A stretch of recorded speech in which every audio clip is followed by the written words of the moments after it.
9개월이 됐을 때 1803년 5월 문순득에게 꿈에 그리던 소식이 드디어 날아옵니다. 뭐겠습니까? 다시 돌아갈 수 있다. 있는. 네, 바로 3개월 뒤면 청나라로 가는 배 탈 수 있다는 겁니다. 야, 여러분이 문순득이라면 이 소식 듣고 어떤 기분이시겠습니까? 와 근데 3개월이 되게 3년 같을 것 같아. 눈물 날 것 같아요. 네. 문순득은요, 약 890km의 바닷길을 달려 1803년 9월 9일 마침내 청나라의 한 도시에 도착합니다. 와, 바로 이곳입니다. 오문. 오문. 어디지? 오늘 약간 그 여행 다큐 느낌이에요. 세계 여행 같네요. 세계 여행 가는. 어디지? 여기 모르십니까? 안 가보셨습니까? 알아요. 어디예요? 마카오. 예. 마카오 알죠? 제가 알죠. 오문은 바로 지금의 마카오였습니다. 이 앞에 사진 찍어야죠. 맞아요. 그죠? 맞아. 우와. 맞아. 안 가봤어요. 가봤죠. 예.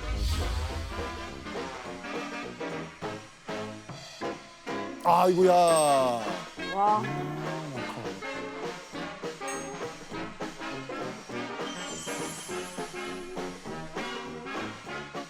필리핀에 이어 마카오까지 문순득이 최초로 방문한 조선인이 된 겁니다.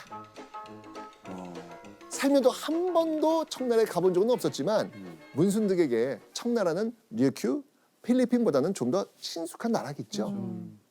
그런데 입국 심사를 위해서 마카오 관청에 들른 문순득의 입이 벌어지고 맙니다. 이번엔 또 무슨 일일까요? 관청이? 바로 하얀 얼굴, 짧게 자른 빨간 머리를 한 사람? 빨간 물. 이거 듣도 보도 못한 처음 보는 그 사람이 문순득을 지금 맞이한 거예요. 오. 청나라 관청인 줄 알고 들어왔던 곳에서 떡하니 서양인을 만난 겁니다. 왜 있지?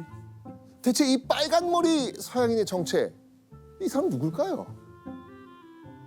바로 마카오 관청에서 일하는 포르투갈인 관리였습니다. 포르투갈. 네. 그랬나 보다. 맞아. 교수님, 마카오는 첫나라인데 어떻게 포르투갈이 있나요? 명나라 때부터 포르투갈은 왜구를 제압해주는 대가로 마카오에 거주하면서 무역을 할 수 있는 특권을 얻었습니다. 포르투갈. 그러니까 포르투갈 사람들은 마카오를 거점으로 자신들의 도시를 만들고 무역 활동을 하면서 살고 있었던 거죠. 그러니까 쉽게 말하면은 청나라 땅이지만 마카오는 유럽 문화가 일찍부터 깃든 청나라 속의 유럽 도시였다고 말할 수 있습니다. 자, 문순득이 청나라 수도 베이징으로 가기 위해서는요, 포르투갈인 마카오 입국 관리자에게 입국 심사를 받아야 했습니다. 문순득과 포르투갈인 말이 통했을까요? 절대 안 통하죠. 아니 지금 언어를 몇 개 외워야 되는 거예요? 몇 개? 그러니까. 근데 그 정도 되면 이제 좀 빨리 습득하는 능력 생겼을 것 같아요. 계속 공부하니까. 자, 이게 지금 서로의 말을 이해하지 못하는 총체적 난국이 벌어졌겠죠. 그런데요, 문순득은요, 마카오의 입국 심사 거뜬히 통과합니다. 왜였을까요? 근데 이제는 사실 많은 이제 외국인들을 상대하다 보면 네. 자신감이 어마어마하게 된다. 노하우? 일단 부딪히는 거예요. 그건 아니었고요. 마카오에 조선어를 할 수 있는 청나라 관리가 있었던 겁니다. 네. 포르투갈 관리는요, 조선어를 할 줄 아는 청나라 관리를 불러가지고 이 문순득의 입국 보고서를 작성하게 했고요. 보고서는 곧 청나라 황실로 보내집니다. 자, 이제 문순득이 할 일은요, 청나라에서 문순득에게 어떤 처분을 내릴지 그 결과를 기다리는 것뿐이었죠. 청나라와 조선은 교류가 있는 나라였기 때문에 이곳에서만큼은 문순득도 신원이 확실한 사람이었습니다. 그래서 이 마카오 관청에서는요, 문순득에게 집을 마련해 줬고요. 문순득은 숙식 제공까지 받으면서 지낼 수 있게 된 겁니다. 다행이죠? 너무 다행이죠. 그렇게 마카오에서의 생활이 시작이 됩니다. 우이도에서 장사배를 몰던 문순득은요, 마카오의 이 서양식 건물과 세계 여러 나라에서 몰려온 각양각색의 선박에 이 눈을 빼앗깁니다. 얼마나 신기했겠어요. 상인 문순득은요, 마카오에 머무는 동안 자석처럼 이곳에 이끌려 갑니다. 아, 어디? 시장 시장. 아, 아, 상인의 시장. 피. 가야죠. 시장에서는요, 그동안 본 적도 없는 세계 여러 나라의 물건들이 거래되고 있었습니다. 그리고 마카오 시장에서 문순득의 눈길을 사로잡은 게 있었습니다. 바로 다국적 상인들이 사용하고 있는 화폐였습니다. 그, 선생님, 그러면 그 당시 조선에는 화폐가 없었나요? 있었죠. 조선 후기 통용됐던 화폐 상평통보. 그런데 문순득이 마카오의 화폐를 눈여겨본 이유가 있습니다. 지금은 여러분 동전, 지폐마다 돈의 단위 같다 다르다. 달라요. 다르잖아요. 상평통보는요, 돈의 단위가 하나뿐이었습니다. 저렴한 물건을 살 때는 뭐 큰 문제가 되지 않겠죠. 근데 가격이 올라가면 어떻게 될까요? 엄청 무거워요. 큰일 나죠. 그렇죠. 네. 그런데 마카오는요, 그런 불편함이 없는 거예요. 만약 금전을 내면 은전과 동전으로 거스름 돈을 받습니다. 마카오는 금전, 은전, 동전 등 이 화폐를 9개의 단위로 나눠서 편리하게 사용하고 있었던 거예요. 문순득은요, 당시 조선의 그 어떤 똑똑한 실학자도 보지 못한 서양의 최첨단 화폐 경제, 유통 구조를 두 눈으로 직접 보고 경험한 조선인이었던 겁니다. 자, 그리고 뒤이어 드디어 청나라로부터 입국 심사 결과가 통보됩니다. 나왔습니다. 그 결과는 어땠을까요?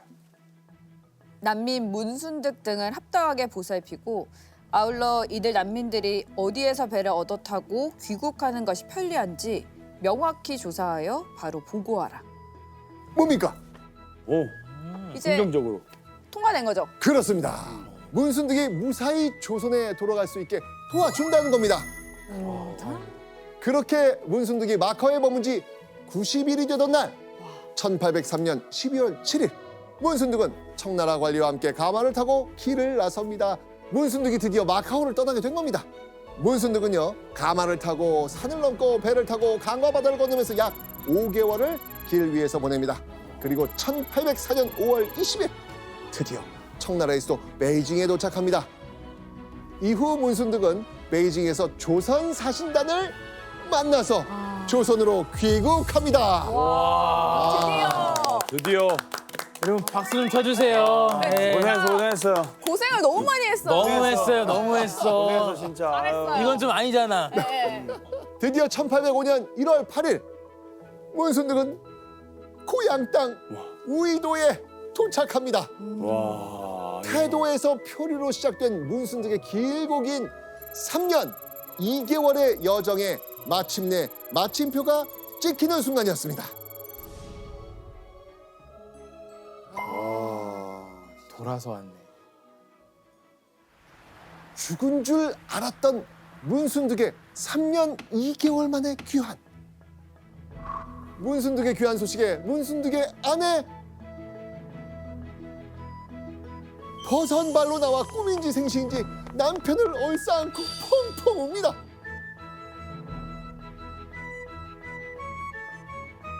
와. 이건 드라마인데요. 자, 그럼 새로운 세상을 경험한 뒤 돌아온 문순득, 이제 어떤 일을 했을까요? 아 저였으면은 바로 그 왕한테 찾아갑니다. 아니 본 게 몇 개인데 지금 이거는 아무나 맞아요. 할 수 없는 경험을 한 거예요. 아니면 전국 돌아다니면서 그런 강연 같은 거 있잖아요. 이야기 보따리 풀어가지고. 나 문순득. 세계 여행하다. 네. 조선으로 돌아온 28살 청년 문순득은 홍어 장수로 복귀합니다.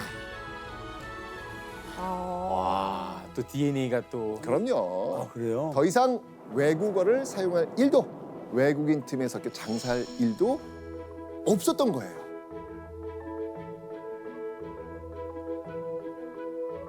아쉽다. 근데 여러분들, 뭔가 좀 이상하지 않습니까? 분명히 문순득은 글을 잘 모른다고 했습니다. 네. 맞아요. 근데 우린 이 사실을 어떻게 이렇게 잘 알고 있죠? 그러니까. 어떻게 이 디테일한 얘기를 어떻게 알아요? 기록에 남겨져 있잖아요. 자, 여기서 또 한편의 드라마가 만들어집니다. 왜요? 자, 평범한 홍어장수로 살아가던 문순득에게 매일같이 한 남자가 찾아옵니다.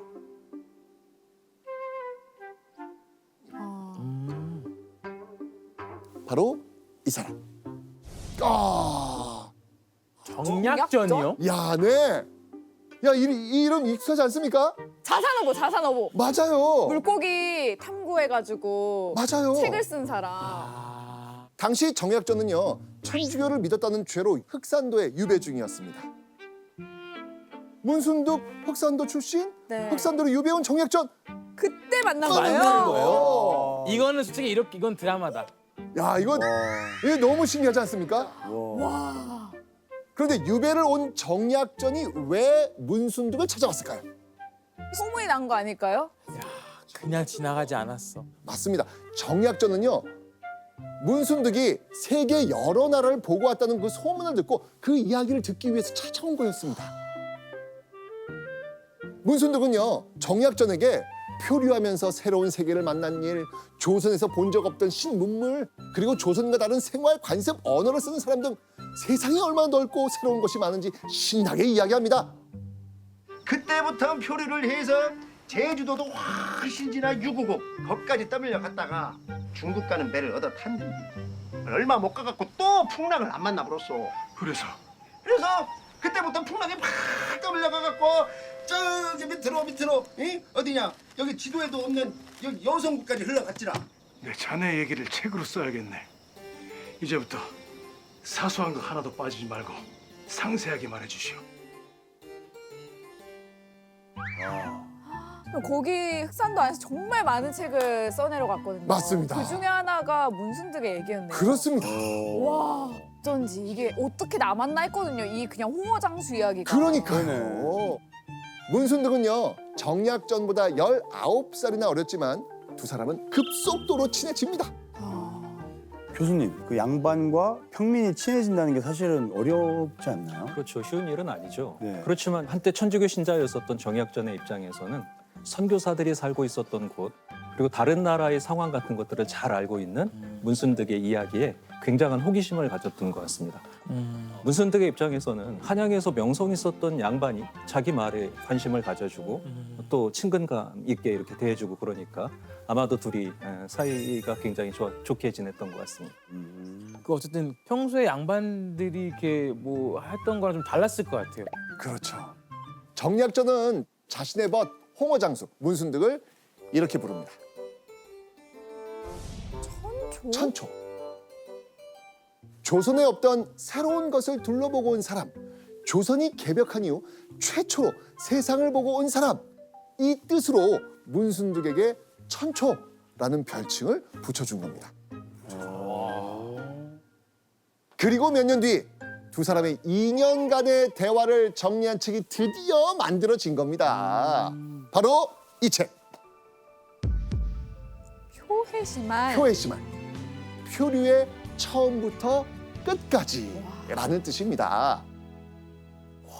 조선의 실학자 정약전이 홍어장수 문순득의 표류기를 기록으로 남겼기 때문에 지금까지 문순득이란 이름이 역사에 전해지게 된 겁니다. 문순득의 표류 경험은요, 조선의 다른 실학자에게도 큰 영향을 끼칩니다. 정약전의 동생이 누구죠? 정약용. 정약용. 정약용은 문순득으로부터 마카오의 화폐 이야기를 듣고요, 경세유표라는 책을 써가지고 조선 화폐제도 개혁안 제시합니다.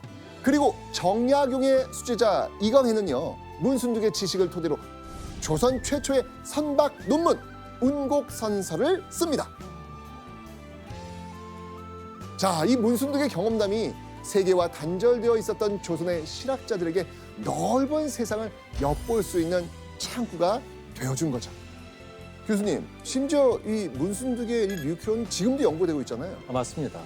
그 류큐는 사실 일본에 합병되고 난 다음에 일본의 류큐어 말살 정책으로 류큐인들한테는 류큐어가 남아있질 않습니다. 그런데 문순득이 채집해 온 류큐어가 지금 표해시말 끝에 남아있거든요. 그래서 문순득의 기록을 가지고 류큐어를 연구하는 학자들도 있다고 합니다. 이후 문순득은요, 그동안의 경험을 살려 홍어장수로 큰 성공을 거둡니다. 아, 네. 성공해야 됩니다. 자, 그런데 문순득이 조선에 도착하고 4년 뒤 돌발 행동을 합니다. 돌발이요? 일터에서 돌아온 문순득이 부랴부랴 막 짐을 싸더니 어디론가 떠나야 된다는 거예요. 그곳이 어디였을까? 바로 제주도. 왜요? 다시 가고 싶었나? 문순득은요, 제주에 있는 이 사람들을 꼭 만나야 된다고 했습니다. 보시죠. 얼굴은 칠을 한 것 같고 언어 문자는 통하지 않으며 어느 나라 사람인지 알지 못했다. 만난 적 있는 사람들 아니에요? 자, 얼굴에 이 흑칠한 사람 어디 들어보지 않았습니까? 잠깐만! 얼굴에 흑칠했다고요? 네, 아까 필리핀 사람이잖아요. 필리핀 사람 아니에요? 네. 바로 제주도에 표류한 필리핀 표류민이었습니다.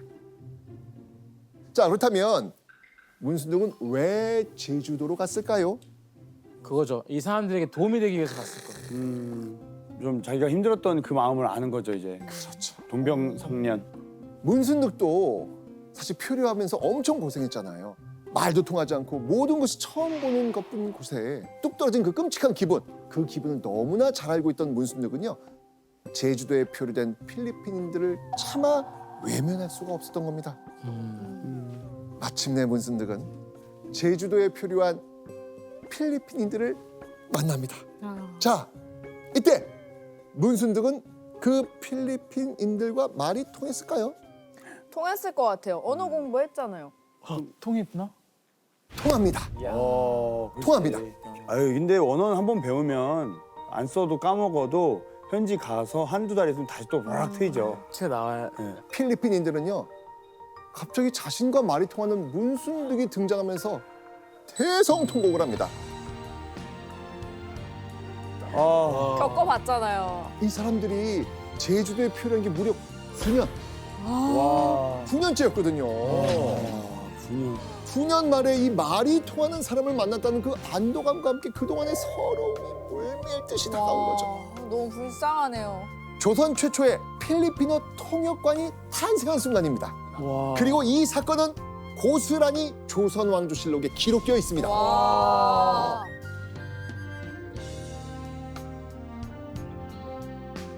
어떻게 기억해요? 홍어장수가. 와. 문순득은 급격한 변화에 유연하게 적응하고 현실에 안주하지 않고 긍정적인 방향으로 삶을 발전시켰습니다. 오늘 홍어장수 문순득의 세계 체험 이야기를 나누면서 위기를 이겨내는 용기와 그 희망을 한번 얻어가셨으면 좋겠습니다.